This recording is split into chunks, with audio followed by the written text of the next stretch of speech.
على سيدنا محمد وعلى آل سيدنا محمد. الله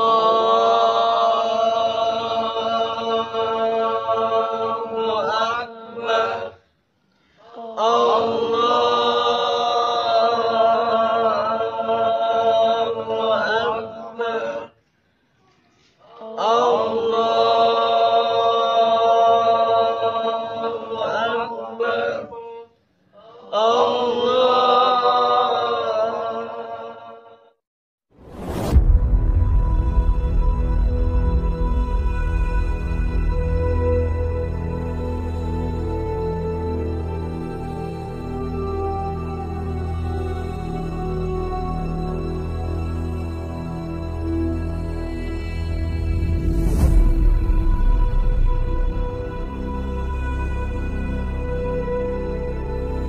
Salah satu peninggalan Syekh Syarif Hidayatullah atau Sunan Gunung Jati yang relatif masih utuh dengan berbagai perubahan dan penambahannya adalah sebuah masjid kuno, Masjid Agung Sang Cipta Rasa.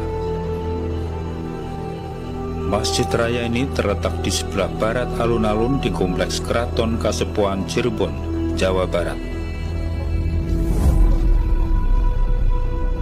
Sarjana Belanda Pickett dalam bukunya Java menulis bahwa setelah memutuskan pindah selama-lamanya dari Banten ke Cirebon pada tahun 1552, Syekh Syarif Hidayatullah lebih banyak membaktikan dirinya pada kehidupan rohani dan penyebaran agama Islam.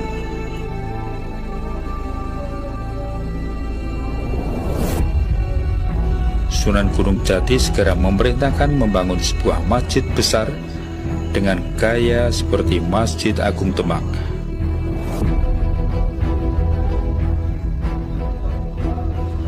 Pimpinan proyek masjid ini adalah muridnya yang kemudian juga menjadi seorang wali, Sunan Kalijogo.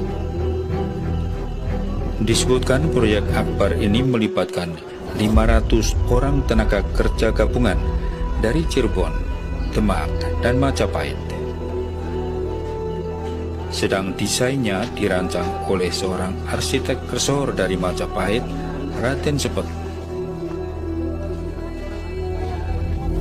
Ikut mengawasi pembangunan masjid antara lain Sunan Bonang dan Sunan Kudus.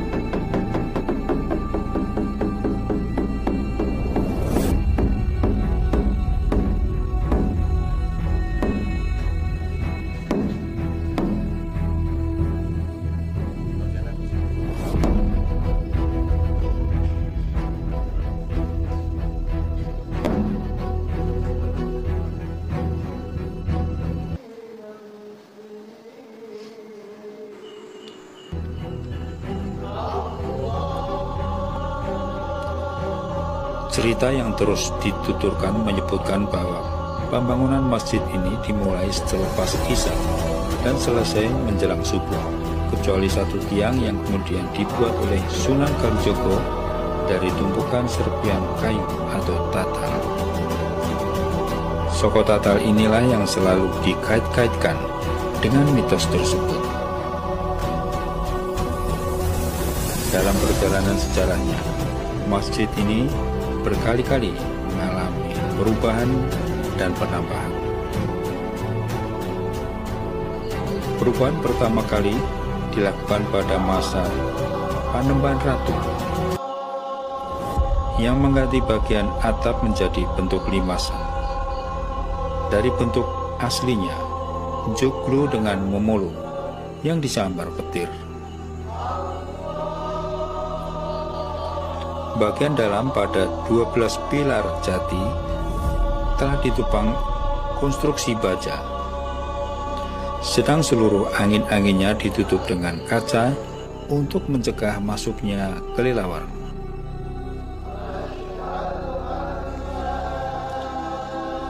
Ciri rindu Majapahit tampak jelas pada bangunan mihrab atau pengimaman dengan ornamen kolom yang distilir.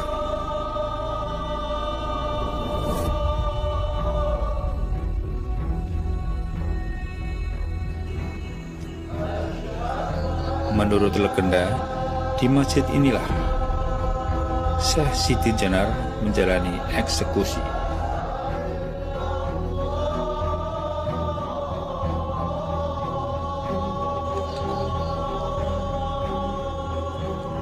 Mengikuti salat Jumat di Masjid Sang Cipta Rasa Cirebon merupakan pengalaman unik dan langka.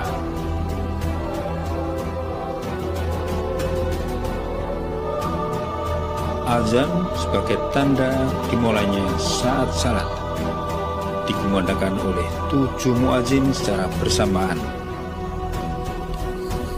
Keistimewaan lain, khotib menyampaikan khotbah Jumatnya dalam bahasa Arab sebagaimana kebiasaan sejak zaman wali.